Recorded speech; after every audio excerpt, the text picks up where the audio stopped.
भक्तिमय भजन सुनने के लिए सब्सक्राइब करें हमारा YouTube चैनल भक्ति गंगा। नई वीडियोस देखने के लिए बेल आइकन पर क्लिक करें।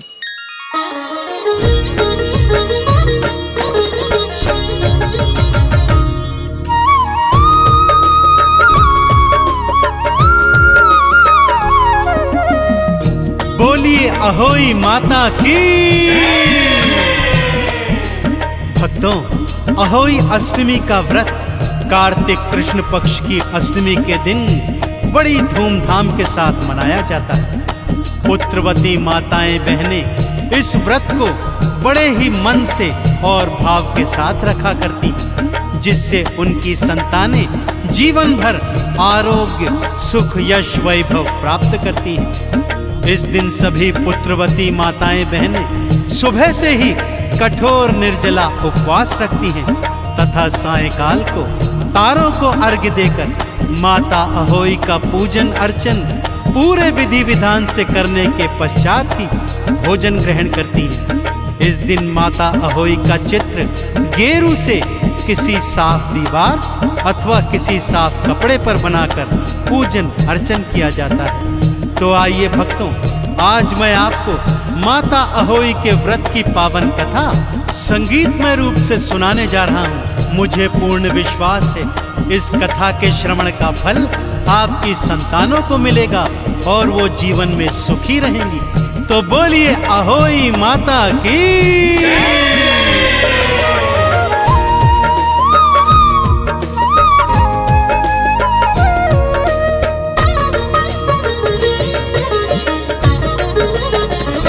अहोई कथा बड़ी है महान, अहोई कथा बड़ी है महान, अहोई कथा बड़ी है महान, अहोई कथा बड़ी है महान।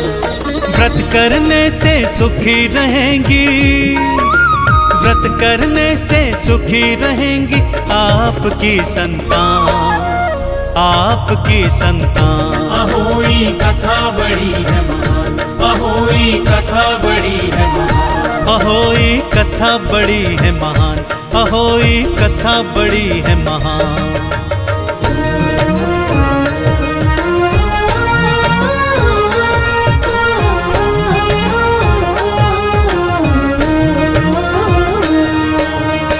कथा श्रवण से पहले 7 तरह के अनाज के दाने अपने अपने हाथों में ले लीजिए भक्तों। यह दाने कथा के समापन पर गौ माता को खिलाने हैं। कथा कुछ इस प्रकार से है भक्तों। किसी नगर में एक साहूकार अपनी पत्नी 7 पुत्रों और पुत्र वधुओं सहित रहा करता था। उसकी इकलौती पुत्री त्योहार मनाने अपने मायके आई हुई थी। दीपावली में घर लेपना था, सो वो अपनी भाभियों के साथ जंगल में मिट्टी लेने के लिए गई। परंतु पुत्री जहाँ से मिट्टी खोद रही होती है वहीं नीचे स्याहू के बच्चे होते हैं और भूलवश पुत्री की खुरपी से स्याहू का बच्चा मर जाता है। स्याहू माता क्रोध में कहती है कि जा, मैं तेरी कोख बांधने का श्राप देती हूँ। पुत्री अपनी सभी भाभियों से कोख बंधवाने का अनुरोध करती है, परंतु सारी भाभियां मना कर देती हैं। ऐसे में छोटी बहू कोख बंधवाने पर तैयार हो जाती है। आगे क्या होता है भक्तों, आइए सुनते हैं।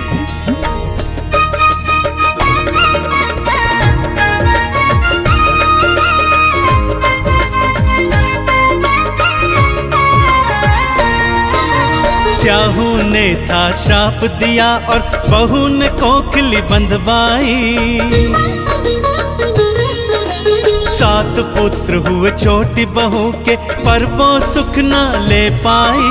7 दिनों के होते होते पुत्र वो मर जाते थे।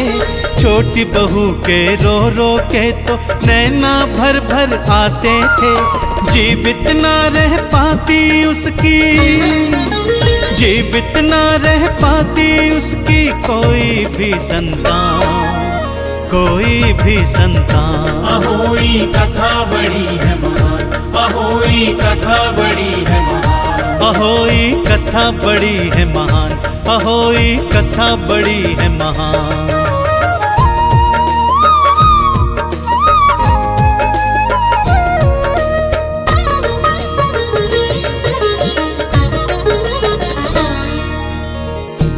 दुखी होकर जब बहू ने पंडित जी से उपाय पूछा तो पंडित जी ने सुरही गैया की सेवा एकमात्र उपाय बताया। छोटी बहू पूरे आदर और निष्ठा के साथ सुरही गैया की सेवा करने लगी। सुरही गैया सेवा से प्रसन्न हो जब सेवा का कारण पूछने लगी तो छोटी बहू ने रो रो कर सारी कथा सुनाई। तब सुरही मैया ने उसे स्याहू से मिलवाने हेतु 7 समुंदर पार ले जाने का निर्णय किया और दोनों यात्रा पर निकल पड़े। चलते चलते दोनों थक गए भक्तों और उस पेड़ के नीचे विश्राम करने लगे जहां पर गरुड़ पंखिनी के घोंसले में 2 बच्चे थे। आगे कथा कैसे कैसे मोड़ लेती है, आइए सुनाता हूं।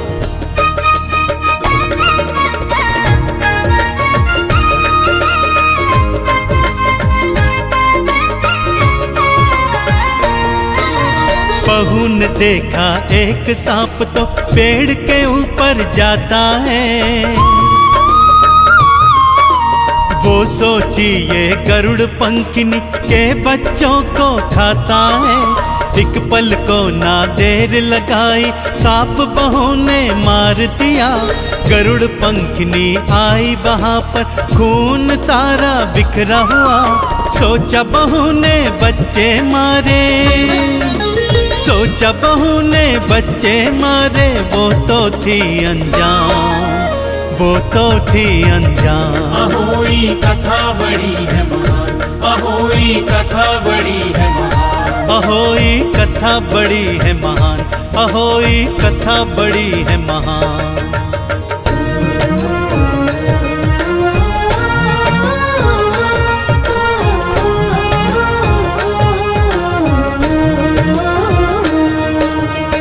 गरुड़ पंखिनी ने जब सांप का रक्त इधर उधर बिखरा देखा तो सोचा कि बहू ने उसके बच्चों को मार दिया है। यह सोच वो उसे चोट से मारने लगी, परंतु जब उसे सत्य ज्ञात हुआ तो वो बहुत लज्जित हुई और उसके बाद उसने सुरही गौ माता और छोटी बहू को अपने पंखों पर बिठा लिया तथा 7 समुंदर पार स्याहू माता के पास छोड़कर आ गई। स्याहू माता सुरही गौ से मिलकर बहुत प्रसन्न हुई और छोटी बहू चुपचाप गौ माता और स्याहू माता की सेवा करती रही। अब वापस जाने का समय आया भक्तों। ज्यों ही छोटी बहू ने स्याहू माता के चरण स्पर्श किए, स्याहू माता ने प्रसन्न होकर उसे 7 पुत्रों की मां होने का वर दिया। वर सुनकर बहू जोर जोर से रोने लगी। स्याहू माता ने जब रोने का कारण पूछा तो बहू ने सारा हाल बताया।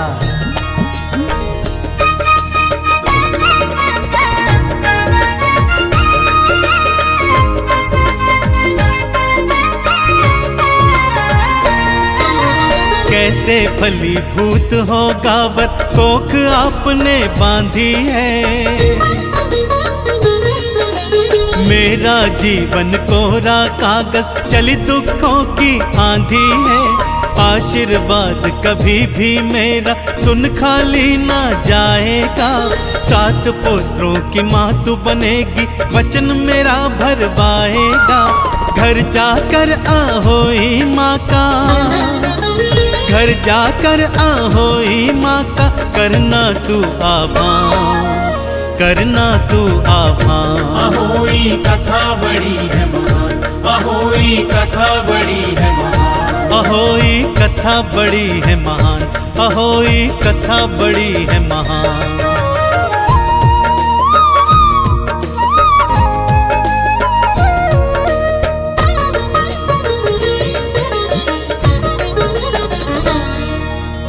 स्याहू माता छोटी बहू से बोली, हे पुत्री, तू बहुत चतुर है। तूने बड़ी चालाकी से मेरी सेवा करी और 7 पुत्रों का आशीर्वाद ले लिया, परंतु याद रख, मेरा आशीर्वाद सदैव फलीभूत होता है। तू 7 पुत्रों की माँ अवश्य बनेगी। घर जाकर अहोई माता का उद्यापन करना, 7 कढ़ाई करना, 7 तरह के भोग बनाना, सूर्योदय से पहले से लेकर सायंकाल तारों के आने तक निर्जला उपवास रखना। तारों को अर्घ्य देकर अहोई माता का पूजन अर्चन कर उसके बाद ही प्रसाद ग्रहण करना। जा, तुझे तेरे 7 पत्र जीवित वापस मिल जाएंगे। और ऐसा ही हुआ भक्तों। जो ही बहू घर में आती है तो क्या देखती है, उसके 7 पुत्र अपनी अपनी पत्नियों के साथ वहां पर स्थापित हैं। सबने मिलकर बड़ी श्रद्धा से अहोई माता का व्रत पूजन उपवास किया। रात को तारों को अर्घ्य देकर प्रसाद ग्रहण किया तथा अहोई माता की जय जयकार करी। तो आप भी मेरे साथ बोलिए, बोलिए अहोई माता की।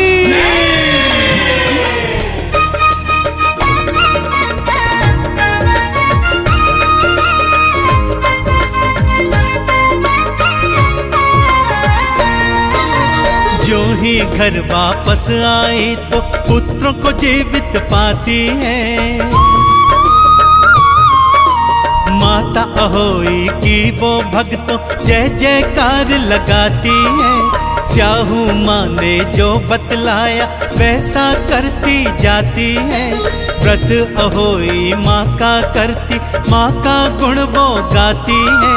माता अहोई सुखी रहे सब, माता अहोई सुखी रहे सब, मेरी तो संतान, मेरी तो संतान। अहोई कथा बड़ी है महान, अहोई कथा बड़ी है महान, अहोई कथा बड़ी है महान, अहोई कथा बड़ी है महान।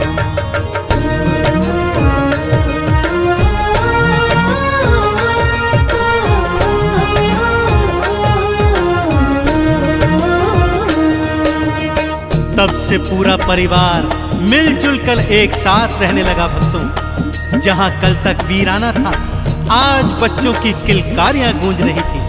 पूरा परिवार हर वर्ष अहोई माता का व्रत उपवास पूजन पूरी श्रद्धा और विधि विधान से करता और प्रार्थना करता कि हे स्याहू माँ, जैसे छोटी बहू की कोख बांधी थी वैसे किसी और की कोख कभी न बांधना।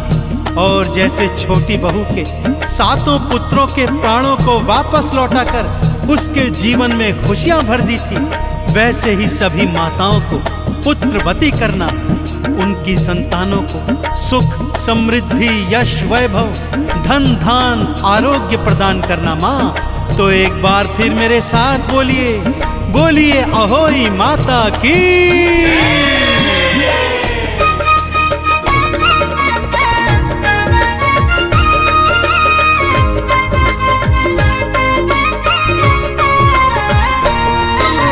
जैसे कोख बांधी थी बहू की और किसी की बांधो ना, जैसे रक्षकी उसके पुत्र की कृपा सभी पे कर देना। पुत्रवती हो सब माताएं ऐसा वर मैया देना। सुखी रहे संतान सभी की ऐसा काम तुम कर जाना। चंदन तिलक अहोई माँ का, चंदन तिलक अहोई माँ का करता है गुणगान, करता है गुणगान। अहोई कथा बड़ी है महान, अहोई कथा बड़ी है महान, अहोई कथा बड़ी है महान, अहोई कथा बड़ी है महान।